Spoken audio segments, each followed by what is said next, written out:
should rely on the watch, on the clock, huh? Not on the bell. Huh?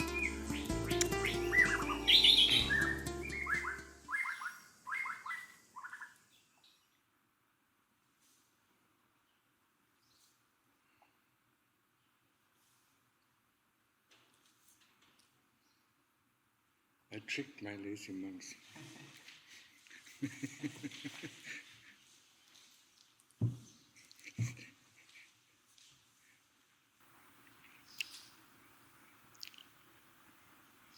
Derek, what do you do with your life? Yeah. Studying for what? For what? For earning money. What?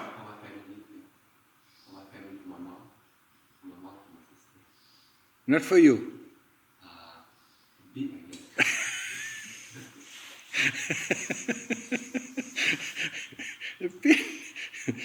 A bit for his mom.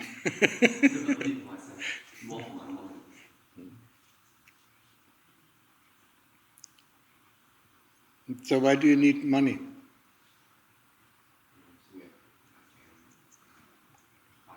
To have a house, to have food, to have clothes, and toys.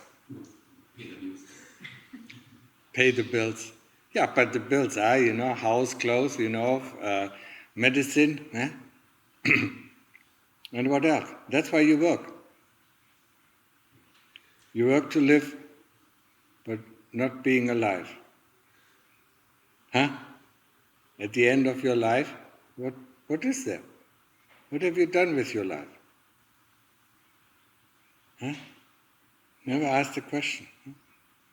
It's very important for us to ask ourselves the question, what do we want to do with our life? Not just working.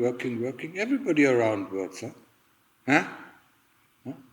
And then you get older, you marry, have children, and then you work for the children, and now you work for your mother, then you work for your children, and then you work for the children's children. And in the end, you give up the spoon. That's a German expression, when you die, to give up the spoon. Yeah? Kautamena. Ting chong, gin kao, die. Huh? And then what happens next? You're born again. And you do that forever. Born, die, born, die, born, die, born, die. Huh? Is it so much fun studying? And then working? Huh? Ask your colleagues. Ask Sangi. Huh? Is it so much fun to work? Huh? Ask them. Huh? You're working here? Huh? Is it fun? No, not really. Yeah? Most of us, don't have a work, that is a lot of fun. Huh? Some of us might have. Huh? They enjoy working. So what is the life about? Huh? Ask yourself. It's an important question. And what do you want to take with you in the next life? What you certainly take with you is your bab and your bun. Yeah? That means you're demarried and you're married. And how much demarried and married you have depends on where you're going. You're going down, because you have too much demerit, or you're going up because you have lots of merit, or you come back as a human. In the next life you do the same thing. You're born again. If you're born as a human being, you're born again. You learn to walk, you learn to talk, then you go to school, and then you go to university again, and then you work for the rest of your life, and when you're old and sick, then you retire. Sounds like a lot of fun, huh? Huh? No? So why? Why are you still doing it? Why are we doing it? Yeah? Because everyone around us does it. Yeah? We don't see another way. We don't see the way out. And if we don't have Buddhism as the main religion within our country, we won't see the way out. What do we need to see the way out? What did the Lord Buddha before he became a recluse? He saw people getting old, he saw people dying, and he saw people born. And then he asked himself, what is this? Yeah? Everybody, who is born has to die, everybody who is born has to get sick, everybody who is born has to get old. What is this life about? But there are only three things. Until he saw, on the last day, he saw a recluse. And then he wondered, why? Why is it? What is he doing? Why is he differently from the people around me? Yeah? Why doesn't he have any work? Why does he live, in ragged clothes? So he went and looked for the way out.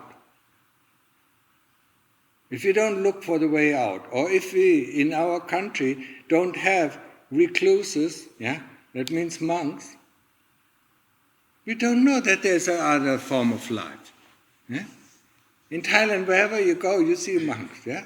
In the morning, they come on Pindapat, you see them. Yeah? And then the Thais put food into in their bowls. So they know there's another way of life.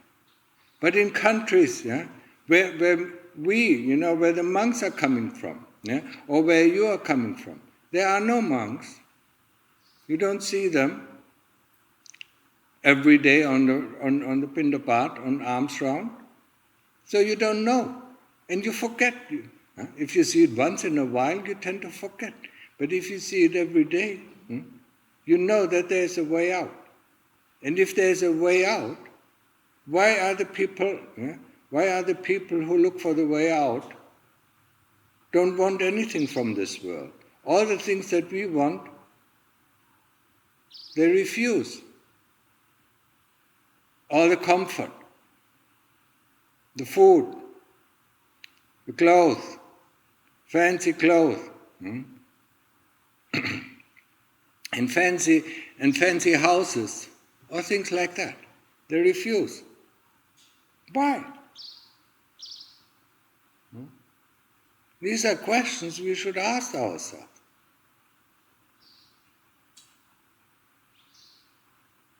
What have they found that we have lost? They must have found something, otherwise, why would they live like that? They're looking for the way out, and they're looking for the way into the heart, and they're looking for the happiness that arises in the heart. But for that, it is not an easy path. The Lord Buddha said, if there wouldn't be a happiness that exceeds the happiness of the world, that the world can give us, nobody would go this path. So he told us, there is a happiness that exceeds the happiness of the world that every one of us can experience if he goes the path, and that keeps us on the path. Otherwise, fighting the kilesas and,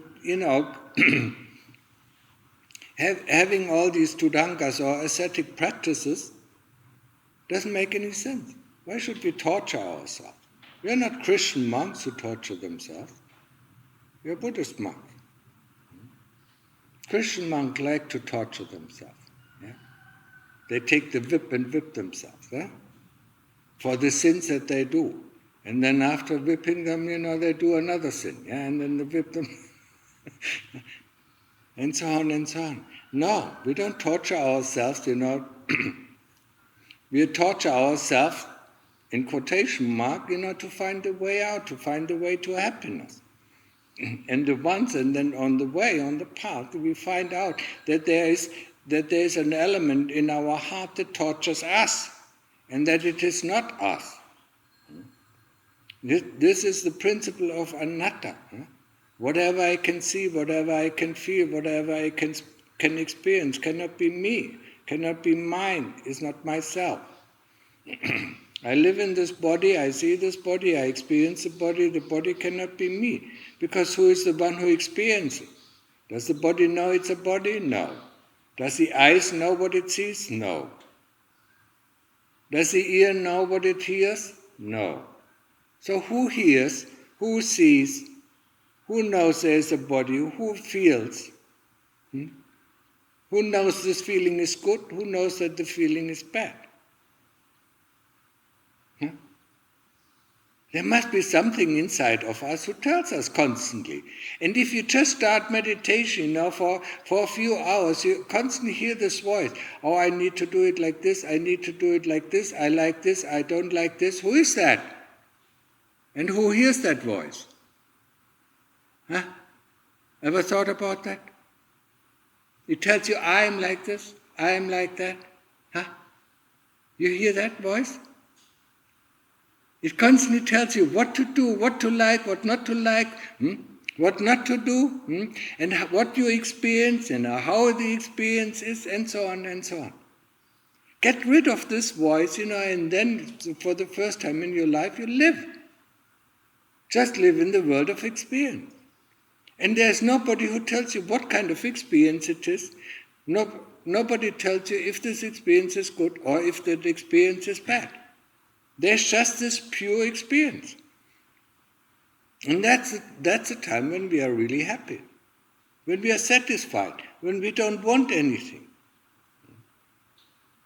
We can achieve the state of mind through meditation, through the practice of mindfulness, through the practice of sati, through the practice of concentration and developing sati.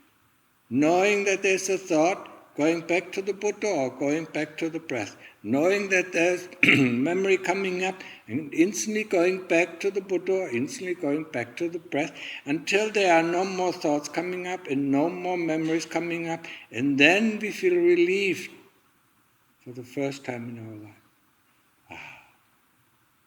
And because we think, wow, that is so nice, then we are going back out. Then we have to do all the work again, to get back in, and then we think, oh, this is so nice, and the moment we have this thought, we are gone out again. Until we learn, even in that state, not to have any thought, or not to pay any interest to these thoughts. That is called samadhi. And samadhi is that experience that shows us that there is something that the world cannot give us. With all the pleasures of the world, I don't say that there are no pleasures of the world. Of course there are pleasures in the world, yeah? When we eat nice food, that is pleasurable. When we go, when we go and have a trip, that is pleasurable. When we meet a nice person, that can be pleasurable. When we have a nice conversation, that can be pleasurable. But it is nothing compared to the happiness or to the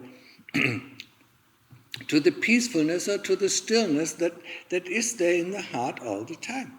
It is there all the time. But we cover it up with shit. And we don't want to touch the shit, That's why we keep it underneath.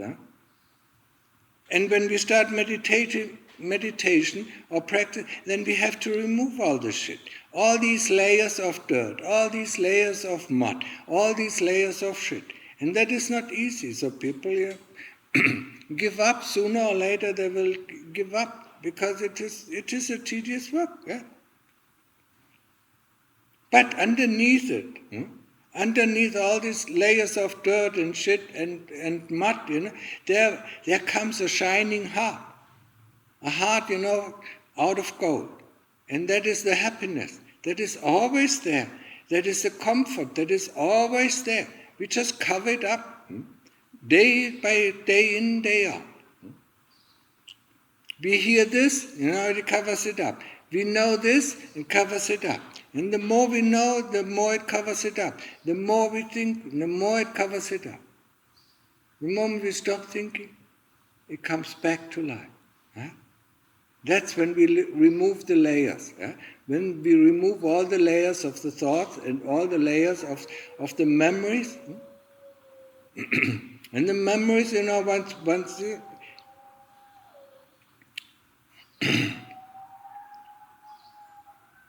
the memories can have several layers, In the beginning, it is just memories from the last previous, maybe months, And then comes the memories, of the last previous years, and then, memories of this and memories that, and thoughts of this. So we have to remove, layer by layer by layer until the heart starts to shine. And when the heart starts to shine, we are happy. And that's what we are actually looking in our life, our happiness. We don't look for sadness, we don't look for depression, we look for the happiness or peacefulness. And there, in the state of samadhi, we realize, if we stay long enough,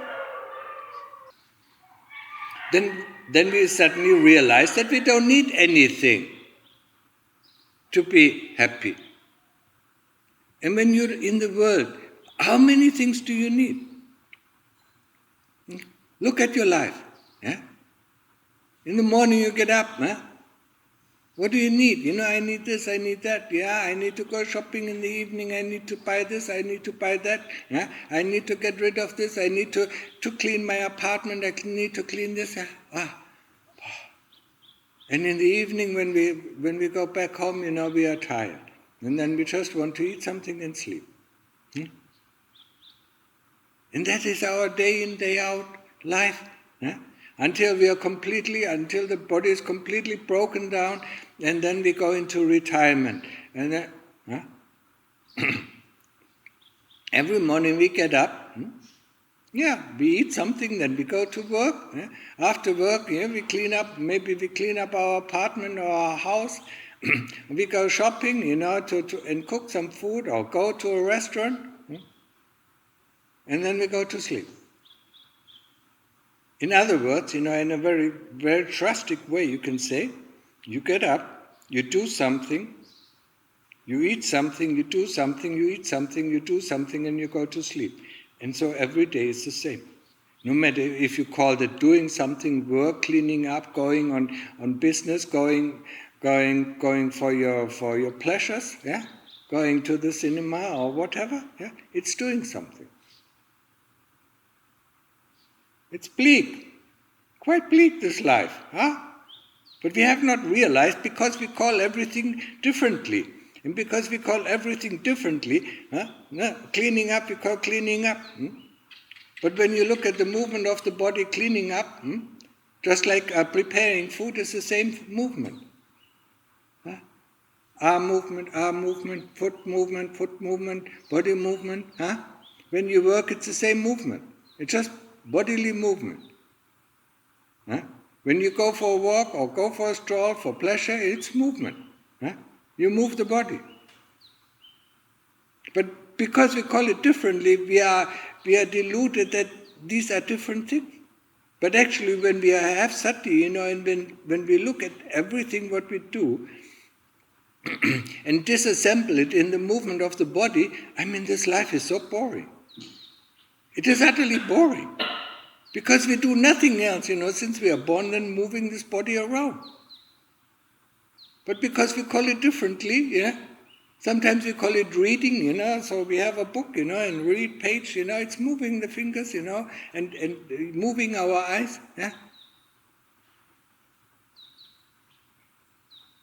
So getting up, doing something, eating, doing something, go to sleep. Getting up, eating, doing something, go to sleep. Linda? That's our life. Boring. When you look at this, when you look at this way. But we don't look at this way. Because we don't live in the present moment. We live in the future. I want to do this. When I have enough money, I want to buy this. When I have my degrees, I want this kind of work. When I have this kind of work, I want another work. Because we don't live in the present moment. That's why we don't realize it. We always live in the future. We always think ahead of time. Or if we don't live in the future, we live in the past. 20 years ago, it was so nice. Why is it now so difficult? 20 years ago it was so easy. Why don't we start to live in the present moment where we see the things and experience the thing, and then we know it is, it's just getting up, doing something, eating, doing something, and sleeping. Every day the same thing. From the day we are born, until the day we die. When you look at this way, it is drastically bleak. There's no excitement. But because we call it differently, and because we live in the future and the past, never in the present moment, we don't realize that. And that's a problem. We live in our views, imaginations. If the weather would be nice, I would go and grill something, or do this or do that, or go out with my friend, or go to the beach and swim, and so on. But the weather is not nice today. It is cloudy, and it is raining a little bit, so we can't do that, so we are unhappy. I want to meet this person has no time, okay, I'm unhappy. I want to get this, I can't get it, we are unhappy. Or we love somebody, and this loved person, goes away, so we are unhappy. And how often are you unhappy in your life? Quite a bit, We want things, and that creates a dukkha. If you don't want anything, and that is the experience of samadhi. When we are in samadhi, we don't want anything, and that's where we feel really happy. At ease, we completely feel at ease. There are a few moments, however long we can stay in samadhi, where we don't need anything. And then we realize we really don't need anything. And the moment we come out of samadhi, we instantly need this and that,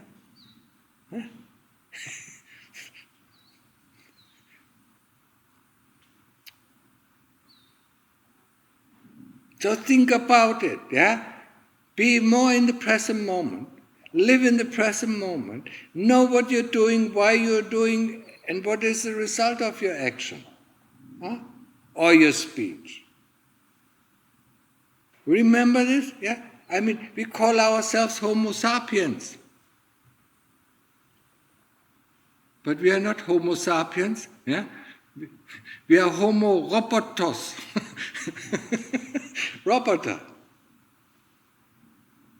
We live on our conditioning. We live in the conditioning. And conditioning is nothing else, than robots. They are conditioned. They are programmed. Conditioning and programming is one and the same word. If I see my mother, I react like this. If I see my friend, I react like that. Or I be like this. Or I behave like this. If I see my whoever, my colleague, I will be like this. If I see my boss, I will be like this. That is conditioning. That's not free. That's not freedom. The Lord Buddha said about Nibbana, it is the unconditioned. There is no more condition. Whatever, you have free decision. When you see your mother, you can be open and suddenly you realize, this is a person I've never seen. But when we go home and see our mother and father, we don't realize it. We see our mother and father, that we have seen for the last 20 or 30 or 40 or 50 years, And we can't change that view, We can never see them as they are, as people, as persons. Just like we meet somebody, somebody outside we have never seen before, then we see him as a person. But the longer we know him, the less we see him. We only see the image that we have about him. Because over time we created views. Look at your relationships and in the beginning it is exciting, and after a while it becomes Yeah, I know. No, you don't know anything. This is a person that constantly changes. You are a person that constantly changes. But we don't like these changes. We like everything, to be the same. Very strange. The nature is never be the same. People change over time. Our parents change over time. They have been young. We can't believe it.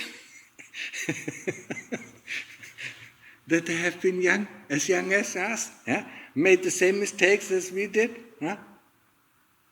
They might have learned from some of the mistakes. We have learned from other mistakes. Yeah? So we are. Yeah?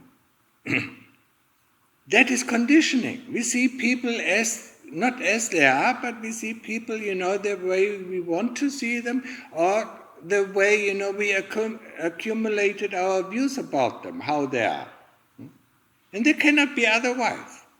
Our conditioning doesn't allow that for them to change. So the conditioning, puts us into a prison. It confines us into a prison. We cannot get out of this prison unless we break this conditioning, unless we break the rules. And the first time we break these rules, at least for a certain amount of time, is when we enter Samadhi. When we enter Samadhi, there's no conditioning. There's just the experience. There's no future because there are no thoughts and memories. There's no past because there's no thoughts and memories. There's no fear. There's absolutely no fear. And most important of us, there's no loneliness. We don't feel separated from everybody else. When we come back, we feel separated. And that what longs us, especially as human beings, longs us to make contact to other people because we feel lonely. Inside of us, we feel lonely. We want to have contact with anything. But the moment we get into Samadhi, we are one with everybody else. We don't need contact. We are happy with ourselves. And the practice, first of all, the practice that we go through is the Fourth Noble Truth. The Fourth Noble Truth says, there are three, Sila, Samadhi, Panya. Sila, the 5 precepts, keeping the 5 precepts. When we don't keep the 5 precepts, we cannot practice. We keep them as best as we can. We cannot keep them perfectly. And then we train Samadhi. Concentrating on the tip of the nose and knowing that the breath goes in, knowing that the breath goes out, knowing that the breath is calm, knowing that the breath is not calm, not trying to change the breath. Have you noticed, whatever we touch, we want to change according to our views and opinions, according to our conditioning. The breath has to be calm.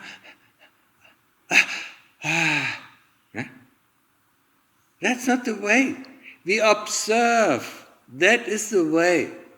We observe how the breath is and know how the breath is, or we observe the Buddha and know how the Buddha is. Is the Buddha fast? Then we know the Buddha is fast. Is the Buddha slow? Then we know the Buddha is slow. Is the Buddha deep? Then we know the Buddha is deep. We don't try to make it. All our life we try to make the things around us, yeah. We arrange our apartment the way that we like, or the food, the way we like, and this the way we like, or the way we think it has to be. No. You breathe since you were born and you never paid attention to the breath. So you never controlled the breath. But now then you do meditation, you suddenly start to control the breath. No, it has to become... No, observing. If you don't know what observing is, then observe the animals here in the monastery. You can't change them, you can't control them. They will have their own ways, of how to behave. And that's how you can fathom what does it mean to observe the breath. or to observe the Buddha. We constantly want to control things. Yeah? We are actually control freaks. Yeah? Control our environment, control this, control our partner, control whatever we are, we try to control. And that makes us so unhappy. Let the people be, let the animals be the way they are. Yeah? And that's the same thing with our breath. So we observe the breath and observe the breath. Know that the breath, the knowing is very important. And that makes us a lot of troubles. We don't want to know, we just stay with the breath, and and when we stay with the breath or stay with the Buddha, and then the mind gets calm and then we get a little bit more comfortable. But the knowing about the quality of the breath is an effort. Huh? And this effort we don't like, we are lazy. Yeah? Our nature is laziness. Huh? We're too lazy to know, what does it matter? Yeah, what does it matter? Yeah, I'm just stay with the breath, yeah. And I feel okay, yeah. Knowing, how is the breath now? Is it the in-breath? Is it the out-breath? Is it, is it changing from the in-breath to the out-breath? Huh? Or is the Buddha just starting, or is the Buddha ending? We're too lazy to know that. Huh? And that's why we never get deeper in our meditation. But that's why we never get deeper in our practice. This knowingness, and together with the concentration on the object, brings us the results that we are looking for. But instead of doing the work that we are supposed to do, we are looking for the results all the time. And that doesn't work. Oh, yesterday I had such a nice meditation. Where is it? Where is it? Where is it? Yeah? And what led to this nice meditation? Doing our work. And we forget it, we constantly forget it. Yeah? And if it is difficult today, it goes up. One day it is difficult, the next day it is more easy, then it is more difficult, then we have to fight a lot. We have to fight with sloth and torpor, we have to fight with tiredness, we have to fight with boredom, we have to fight with disinterest, and so on, and so on. And on these days, where we have to do a lot of fight, it seems, that it is difficult. But when our meditation or practice is difficult, that's where we actually learn something. When it's easy, there's nothing what we learn. Yeah? When we have to fight the kilesas who constantly put some hindrances on our path, throw some stones on our path so that it is stony, we don't like that. We like it to have it easy. Yeah? We like to have it easy. I just want to stay with my Buddha. Yeah? And that's not the way, where we don't learn anything. Yeah? We stay stupid all the time. We only learn from our mistakes, or we learn through fighting. And that is an important thing. We need to learn. We need to learn how the kilesas constantly trick us. We have to learn the tricks of the magician. There is a magician that is called avijja. And avijja is one part of our heart, and Dhamma is the other part of our heart, but neither are we Dhamma nor are we avijja. We are the one who observes avijja and gives the gives anuyat, allows the kilesas to work, or allows the Dhamma to work. That's the real, yeah. That's the real chitta. Yeah? The Dhamma is there, yeah. It wants to go on the throne. Yeah? The kilesas, so the Dhamma fights the kilesas, the kilesas fight the Dhamma, and we stay in the back and watch them. Observe them. Yeah? We are neither of this.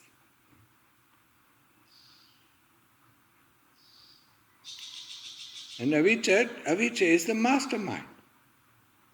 And it has tricked us for billions of lives, maybe even for trillions of lives. Life after life after life. How often have we lived as a human being? Huh? How many different jobs did we have? How many different professions did we have? Huh?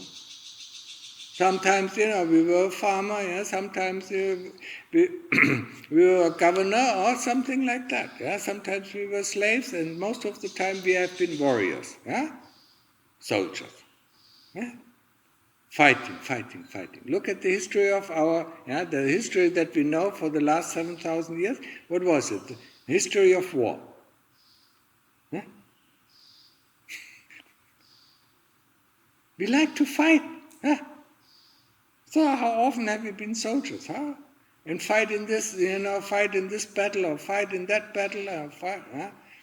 Sometimes we have been the farmers, who get the food, for the soldiers.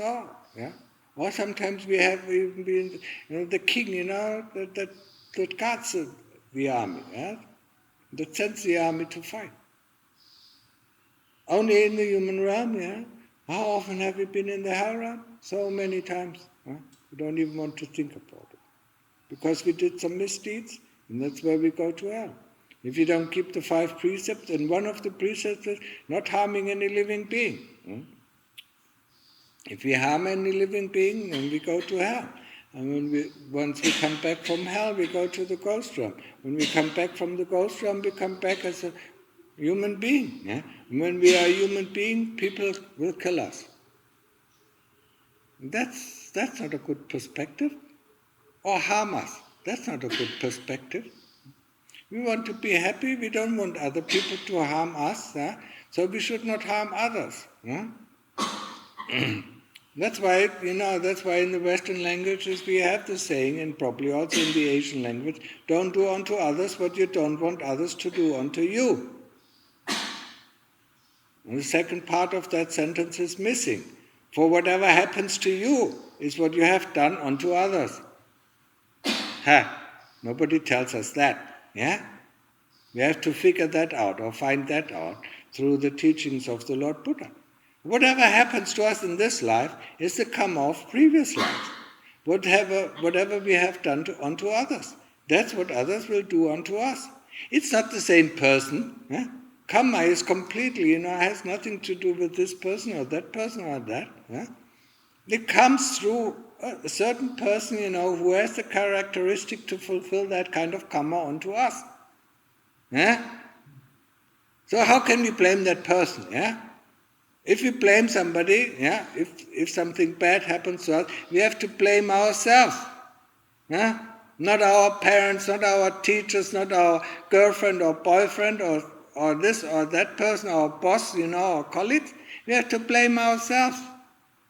Take responsibility for our life. That is one thing that we don't like.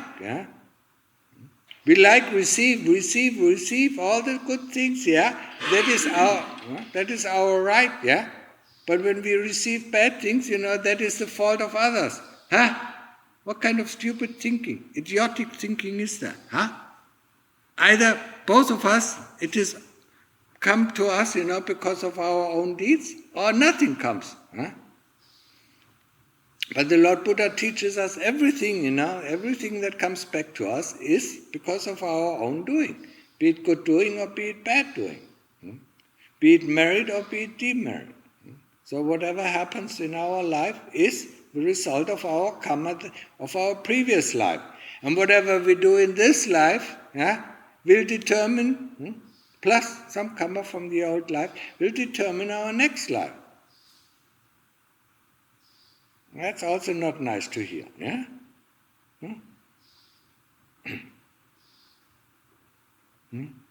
It's difficult to accept for us. Because we love to blame other people.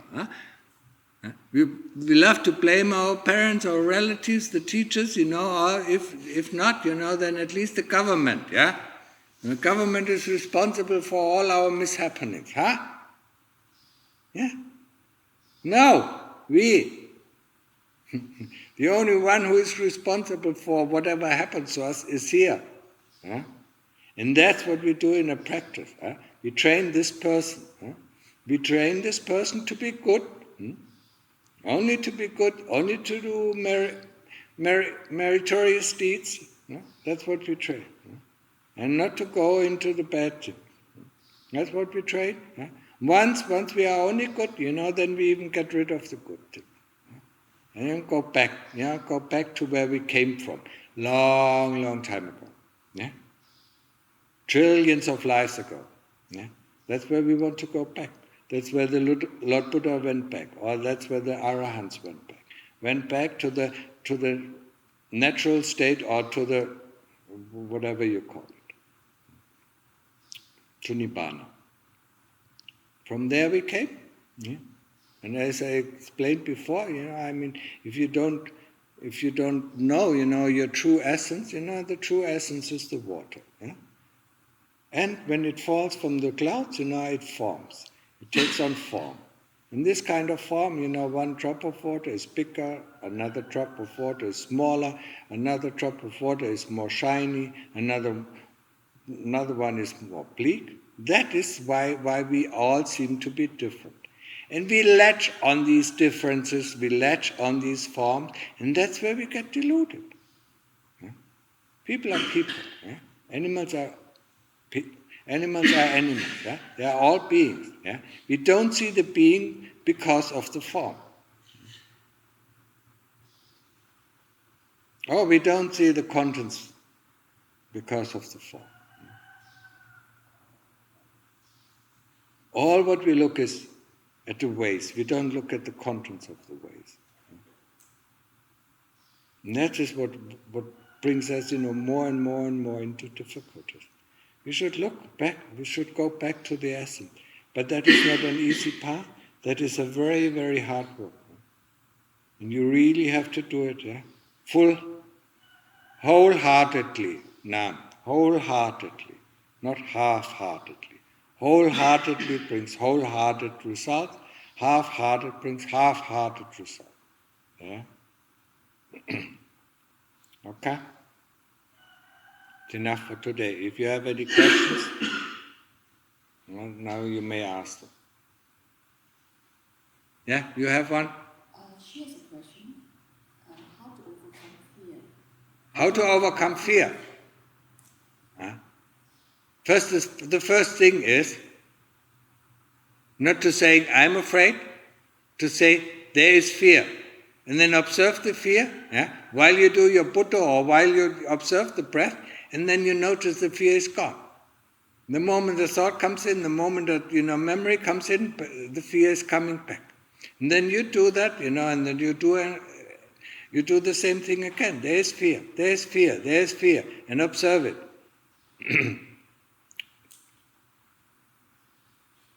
And see where it is coming from. And the more, it comes back, and sooner or later you will see the kinds of thoughts or the kinds of memories that create this fear. And if it's always the same kind of memory or same kind of thought, then you investigate this thought. Yeah? And ask, what am I afraid of? I have to die. I have to die, yeah. And everything, that comes back to me is coming back to me because of my karma. You have to fight, you have to get clever in these things. Yeah? Fear, yeah? Loneliness, stubbornness, and so on. You really have to investigate that. Yeah? Boredom, yeah? Laziness. All these things, all these hindrances, sloth, torpor, tiredness. Oh, I'm tired, I go to bed. No. Send the kilesas to go to bed. Nam. Huh? Tell them, you can go to bed, you can sleep 24 hours a day, and I'm working 24 hours a day. Yeah? ของเราไม่ใช่กิเลสกิเลสไม่ใช่เราฮะเมื่อกิเลสก็ง่วงง่อนก็ฮะส่งให้ไปนอนอย่ากวนเรานะ This is the most important thing. It is not us. The moment we take it on and say, I'm afraid, gone. No, there's no we cannot change it. Yeah? We are completely, caught up in their scheming. Yeah? They like to scheme. Yeah? It's the kilesas who bring that up. What are we afraid of? Yeah? Mostly we are afraid of pain. Yeah? Investigate some pain and then, Yeah?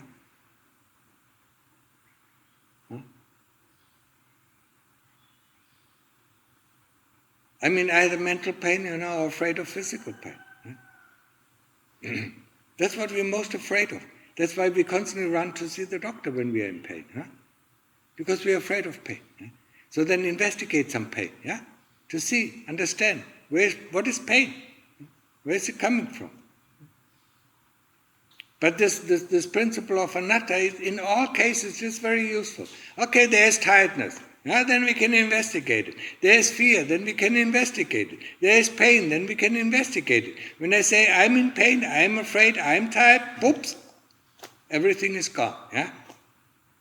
And that's how the kilesas trick us into believing that what they tell us, that we are. But that's their opinion. It is like a friend comes to you and says, you're tired. And then you just say, yes, my Lord, I'm tired. Or he comes to see you and says, oh, you're afraid, you must be afraid of this. And then you say, yes, my Lord, you have governed me for such a long time, you should know, what is right and what is wrong. No.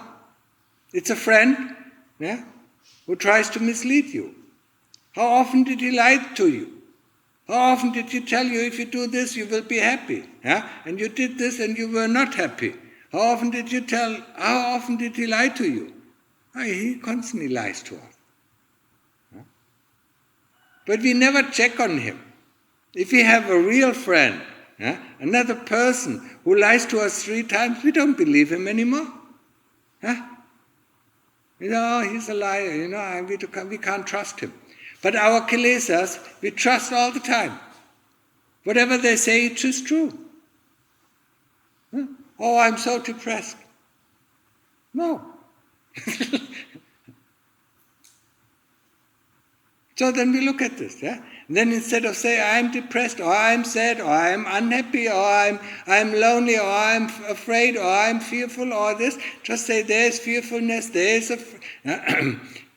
loneliness, and then we can investigate it. Okay? Understood? So now you have the question. Yes. What was your name? Michelle. Michelle. Okay. I would like to ask, how do we prepare our mind if, let's say, we want to make a determination to sit for 2 to 3 hours? When you sit down, you make the determination, now I'm going to sit for 3 hours. And for some people it works, and for some people it doesn't work. For myself, it never worked. When I said, I sit for 3 hours, mostly after half an hour I was up. And then I needed to have a trick. I said, okay, tonight you go to sleep, very early. You just sit for half an hour and then, But within my mind, I knew I'm going to sit through. I'm sitting for 5 hours. And then, yes, sir. And then the kilesas were happy. Oh, we go to sleep very early, But I was sitting and not getting up. So for some people it works like this. If their determination is not strong enough, then it works. But if they have you have to look at your characteristic tendencies. If you were determined to do something in your life and it always worked, then you can do it like this.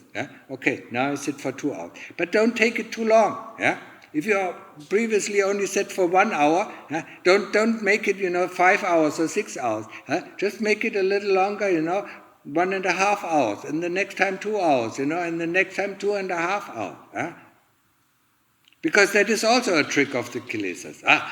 I'm sitting 5 hours, And then after 2 hours or 1.5 hours, say, see, you can't do it, you failed. It's a, they have so many ways to get at us. They want to break our determination. That is their intention. They don't want to practice, so they want to break our determination. But if you have a very strong determination, there's no problem. If your determination is strong enough, then trick them. Well, tonight I go early to sleep, And then send to sleep, and then just sit and don't get up. And see whatever you can do. Okay, other question. You say about essence and content of this. Speak up. When you say about content and form and the essence, can you elaborate more? I know you can understand. The form and the contents, or?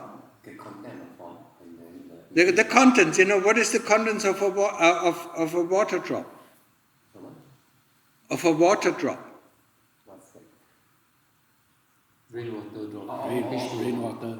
What is the contents? H2. Water. The water. But we don't see the water.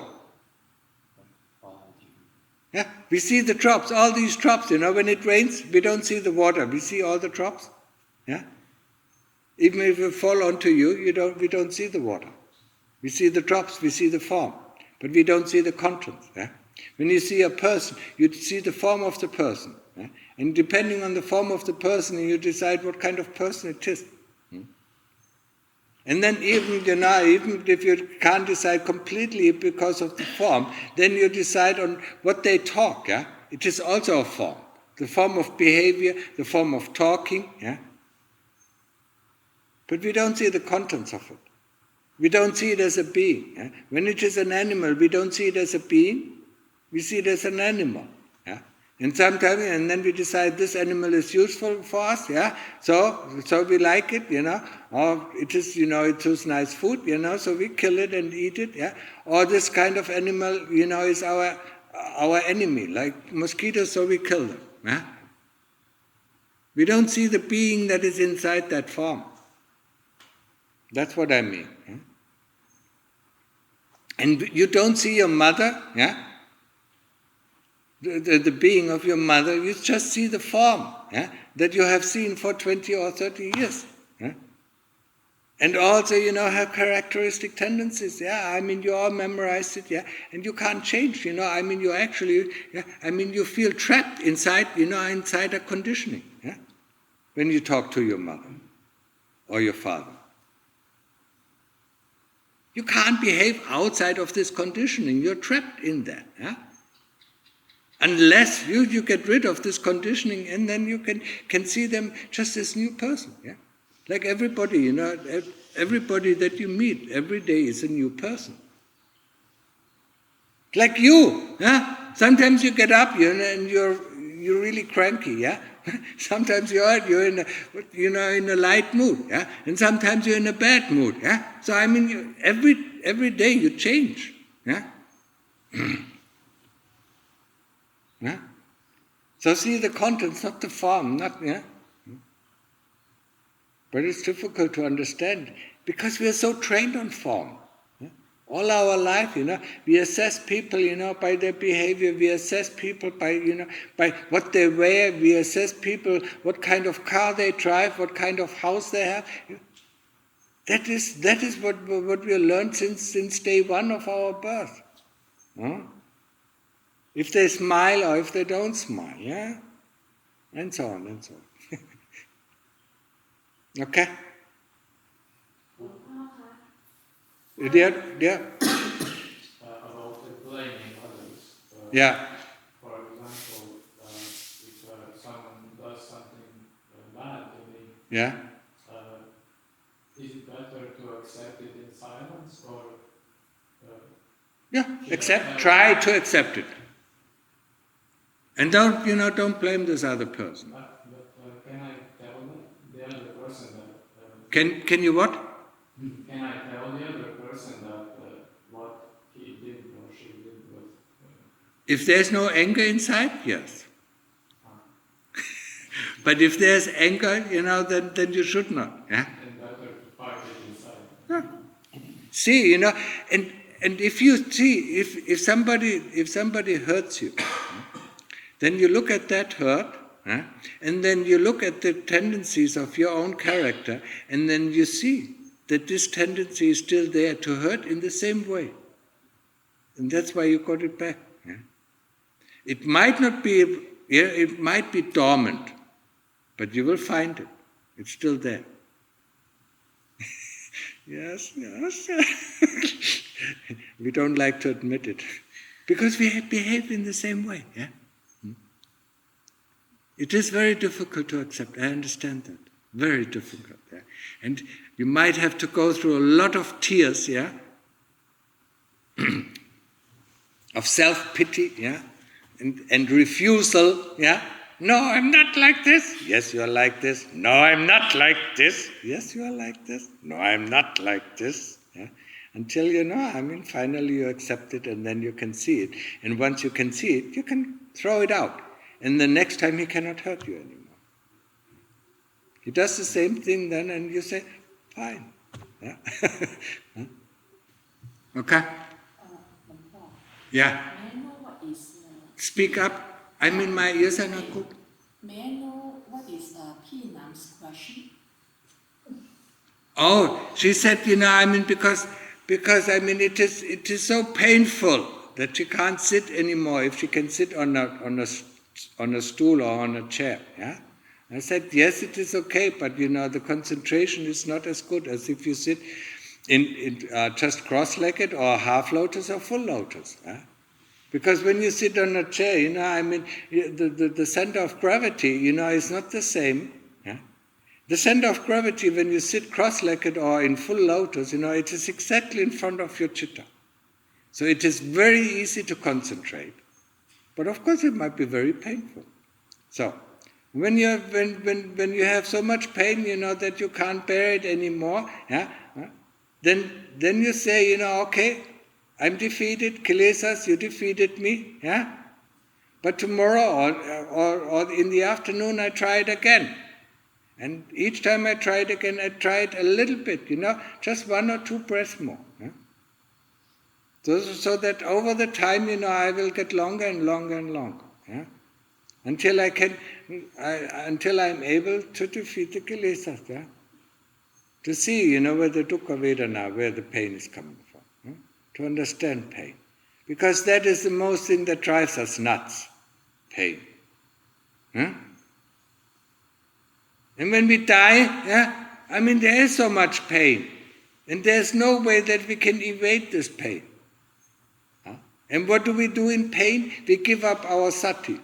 When we give up our sati, we don't have any direction where we go. Yeah? So the karma just pushes us, wherever it is, it is leading us.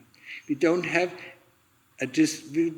our decision-making, engine is gone because it is obstructed by this pain. You understand that? Yeah? That's why we have to counteract pain. So that in the moment of death, yeah, we are not completely helpless. We can still direct, where we want to go. Yeah? So someone who is medicated at Yeah. the time of death, Yeah. Well, he doesn't know it. Yeah? could they have the ability to... No. If you're drunk, you have no ability, to decide where you go. You just follow, Yeah. But if they know that they actually could have a choice? Yeah. Tell them. No, but they could be sedated, but still have an operating choice. Like they can still choose. No? Not sedated to the point of gone, but pain-free. Pain-free. Death is never pain-free. No, but Less pain. less. The more they are sedated, the less they have choice, yeah? Okay. Yeah? Yeah. If you're drunk a little bit, you do things that you wouldn't do when you're completely sober. Yeah, You choose wrongly because of the less pain, yeah? I was just hoping for someone else that... I understand. I understand that your question is not coming from you, from you personally, but from all the people that, you nursed, yeah? Yeah? Well, one in particular. Yeah, or one especially. No, and if they have never trained spiritually, they will not have a change. They will not have a chance. Yeah? So then, they can be sedated, or not sedated, they will still go, follow their strongest karma. But if they are trained spiritually and they see that they have a choice at every moment, to do either this or do that, yeah? Then the more they are sedated, the less choice they have, and they will just follow, the main route. Okay? So for normal people, who have no spiritual inclination, it doesn't really matter if they're sedated or not. Okay, so now มีอะไร ถ้าเรานั่งสมาธิแล้วปวดมากๆค่ะ แล้ว ก็พิจารณา ได้ไม่ถึง5 นาทีมันปวดมากจนไปหยุดนั่งค่ะแล้ว ก็หยุดเมื่อหยุดนั่งเมื่อปวดมากเมื่อพิจารณาทุกขเวทนาก็ไม่ได้มันก็เดินจงกรม แล้วครั้งต่อไปเราหันมาเป็นนั่งเก้าอี้แทนได้ไหมคะหรือว่า ก็ช่วงนี้ก็ช่วงแรกก็นั่งเก้าอี้นะที่สำคัญมันอยู่มีสติกับลมหายใจเข้าลมหายใจออกก็พุทโธนะที่นั่งก็มันไม่สำคัญเท่าอะไรแต่จะรู้นะเมื่อนั่งขัดสมาธิหรือนั่งเรียกว่าอะไรlotus นะมันพระพุทธเจ้านะโอ้มันการสมาธิของเราแข็งแรงนะแข็งกว่านะเพราะว่าเวลานั่งเก้าอี้นะดูนะนี่มันเวลานั่งแบบนี้ก็มัน gravity อยู่ที่นี่นะมันนั่งสะดวกสบายและ concentration มันดีขึ้นสมาธิดีขึ้นนะเวลานั่งบนเก้าอี้นะก็มันไม่เคยแข็งแรงมันนั่งคัสมาธิหรือนั่งโลตัส เวลามันปวดมันก็ปวดมาก ก็เมื่อปวดนะพิจารณาทุกขเวทนานะรู้นะทุกขเวทนามาจากไหนก็ไปที่โน่นไปที่หัวเขาก็อะไรอยู่ที่ไหนและถามดูนะเหมือนที่ลุงตาก็ถามนู้นก็ได้ยินอยู่หลายครั้งหลายหนนะถามดูนะเมื่อทนไม่ได้บอกว่าโอเคยอมแพ้เดี๋ยวจะเดินจงกรมนะโอเคเข้าใจแต่โอกาสหน้าก็ต้องทดสอบอีกนะมันฟัดอีกนะและทุกครั้งก็ฟัดนิดหน่อยนะมากขึ้นสุดท้ายก็ผ่านได้นะเมื่อแพ้ตลอดเวลานะแล้วไม่ได้บอกยอมแพ้นะมันขึ้นก็มันไม่เคยชนะนะความทุกขเวทนาก็สำคัญมากนะเพราะว่าทุกขเวทนาก็มีเยอะนะส่วนมากก็ไปหาหมอนะทุกขเวทนาไม่สบายนี่ไม่สบายนอนก็ให้ยาให้กินให้ไม่ชอบความเจ็บความปวดนะแต่เวลาตายก็ไม่มีการตายก็เจ็บปวดมากโอเคก็สู้ฟัดกันหน่อยนะเมื่อทนจริงๆไม่ได้ก็บอกว่ายอมแพ้แต่พรุ่งนี้จะทำต่อไปก็สู้แล้วค่ะพอสู้แล้วมันก็ยิ่งปวดมากขึ้นก็ไม่เป็นไรมันก็กิเลสก็รู้นะเนี่ยเป็นวิธีการที่น้ำก็ไม่ได้นั่งสมาธิให้ขึ้นมันทำให้ร้อนมากเนี่ยกิเลสก็ฉลาดนะมันก็ต้องฟัดกับกิเลสนะโอเคไม่ต้องนั่งเดินจงกรมเมื่อเดินจงกรมก็นานนะก็2 ชั่วโมงเดินไปเดินกลับนะนี่มันอะไรเหนื่อยเนี่ยเห็นไหมมันกิเลสก็สู้เราตลอดเวลานะและชนะด้วยนะทุกครั้งก็นิดหน่อยมากขึ้นนานขึ้นนะเข้าใจไหมเที่ยงคืนนะพรุ่งนี้ตอนเช้าก็จะทำนะ2 ชั่วโมงเคยไม่เดินจงกรม2 ชั่วโมงนี่